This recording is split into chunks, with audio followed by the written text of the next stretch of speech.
ताज्या घडामोडींचा special report पहा फक्त सुबोध संदेशवर। परिसरातील युवक व युवतींमधील कौशल्य विकास व व्यवसाय कौशल्य विकसित होण्यासाठी तसेच त्यांनी भविष्यात स्वतःच्या कौशल्याच्या जोरावर एखादा व्यवसाय निर्माण करून आत्मनिर्भर बनावे यासाठी ग्रामसभा कोश समिती रोहिणी व सर्वोदय आदिवासी बहुउद्देशीय विकास संस्था यांच्या संयुक्त विद्यमाने परिसरातील युवक व युवतींसाठी कौशल्य विकास प्रशिक्षणास सुरुवात केली गेली। या प्रसंगी परिसरातील अनेक प्रतिष्ठित मान्यवर कार्यक्रमाप्रसंगी उपस्थित होते।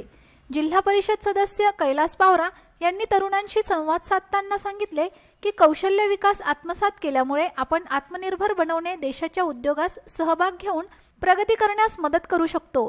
तसेच रोहिणी गावाच्या सरपंच श्रीमती मनीषा पावरा यांनी युवकांना आवाहन करत सांगितले की जास्तीत जास्त युवकांनी या प्रशिक्षणात सहभागी होऊन आत्मनिर्भर होण्यासाठी प्रयत्न केले पाहिजेत। सर्वोदय संस्थेमार्फत सदर प्रशिक्षणाचे आयोजन करण्यात आले। प्रशिक्षणादरम्यान पोलीस भरतीसाठी मैदानी प्रशिक्षणाचे विशेष आयोजन करण्यात आले होते, कारण परिसरातील विद्यार्थ्यांची अशी मागणी होती की विविध पद्धतीच्या पोलीस भरती, सैन्य भरती तसेच स्पर्धा परीक्षांमध्ये मैदानी चाचणी असतात, त्याच्यात जास्तीत जास्त गुण कशा पद्धतीने मिळवता येतील याबाबत युवकांना योग्य मार्गदर्शन मिळाले पाहिजे। याप्रमाणेच मोबाईल रिपेअरिंग प्रशिक्षण, मुलाखत मार्गदर्शन तसेच सेंद्रिय शेतीविषयक मार्गदर्शन याचे टप्प्याटप्प्याने आयोजन करून प्रशिक्षित मार्गदर्शकांमार्फत युवकांना मार्गदर्शन करण्यात येणार आहे।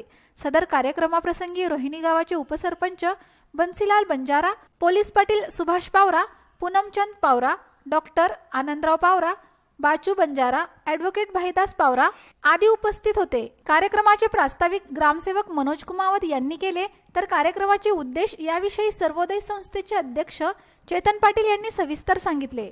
आभार सर्वोदय संस्थेचे सचिव देवेंद्र पाटील यांनी मानले। ताज्या घडामोडींचा स्पेशल रिपोर्ट पहा फक्त सुबोध संदेशवर।